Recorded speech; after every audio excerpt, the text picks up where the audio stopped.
मन चंचल है, ये तो सही है, शास्त्रों में भी लिखा है, लोग अनुभव करता है, पर उसकी चंचलता को भगवान के साथ जोड़ देना चाहिए।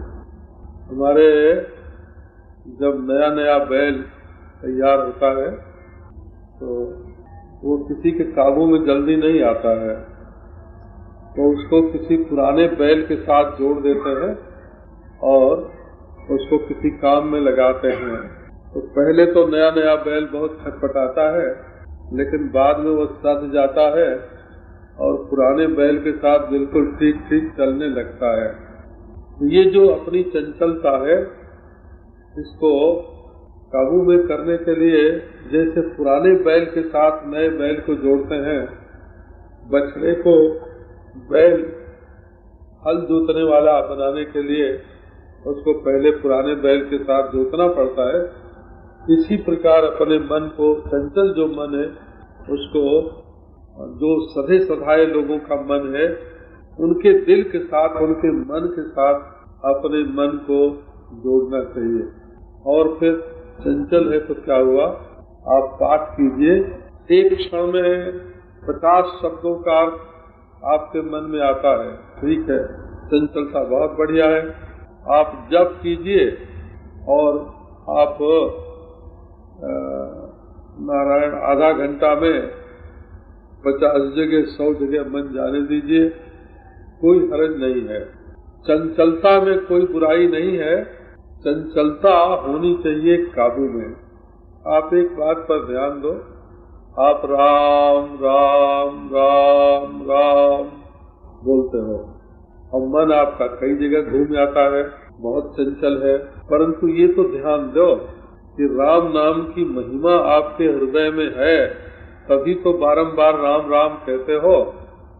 ये भगवान का नाम है, ऐसा आपका विश्वास है, राम राम राम।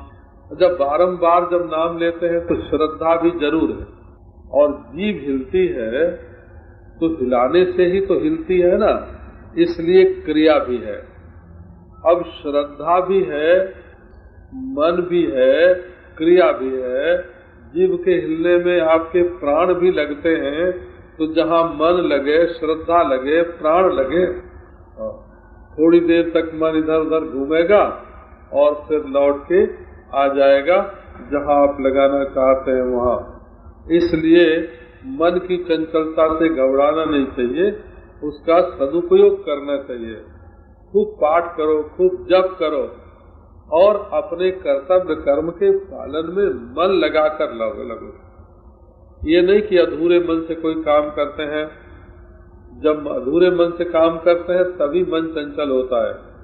पूरे मन से काम कर रहे हो, आपका कोई यार प्यारा आने वाला हो आपके घर में और आने में देर हो जाए तो उसकी कितनी याद आती है।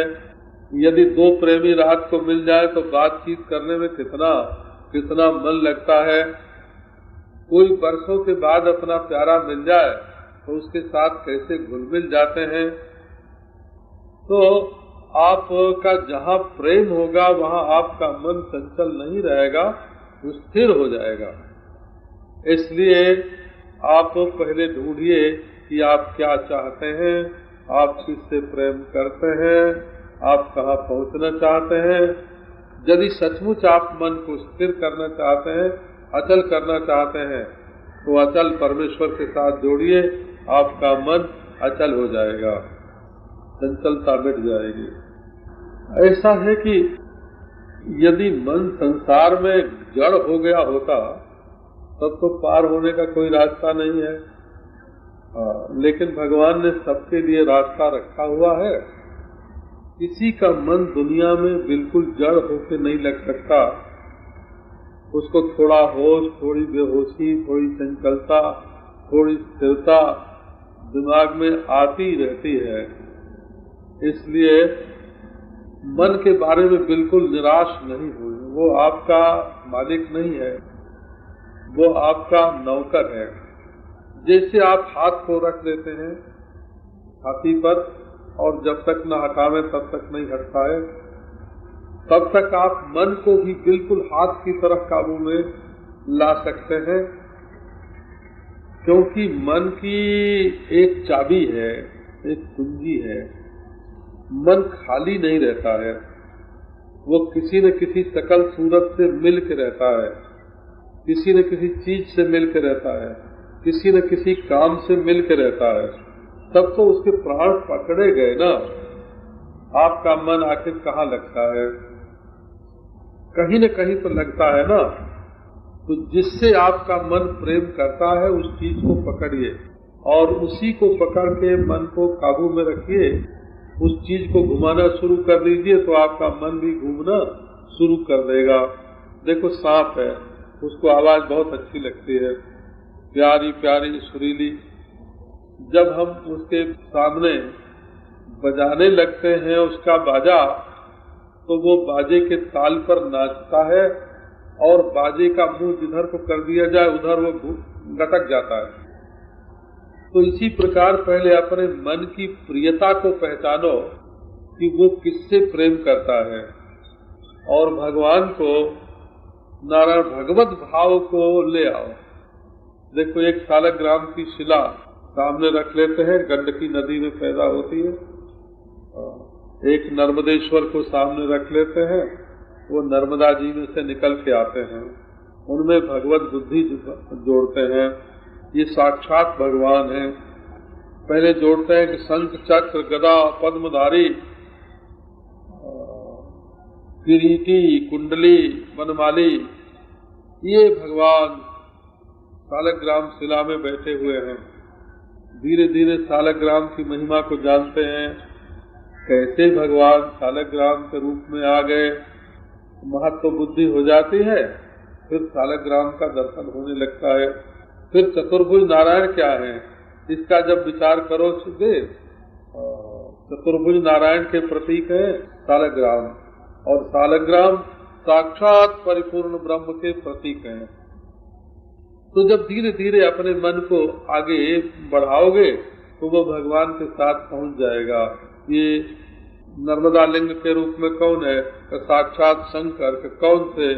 जिनके जटा में गंगा और जिनके ललाट पर चंद्रमा और जिनके 3 नेत्र, जिनका गौर वर्ण, जिनके हाथ में त्रिशूल और डमरू। ये देखने में शिवलिंग है परंतु साक्षात शंकर है। फिर ये शंकर क्या है?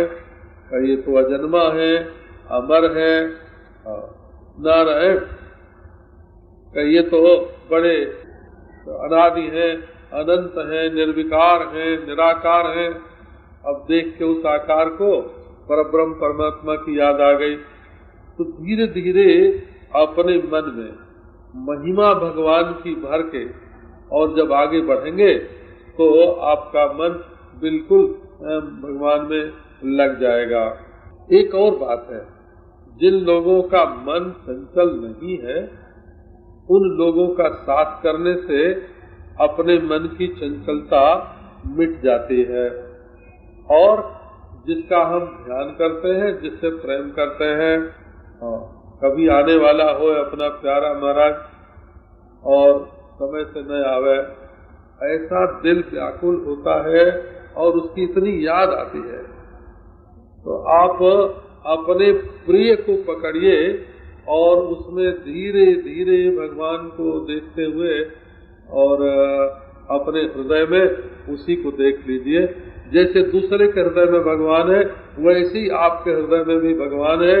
उसको दूसरी जगह ढूंढने की जरूरत नहीं है, आप तो अपने आप में ही भगवान को ढूंढ सकते हैं। और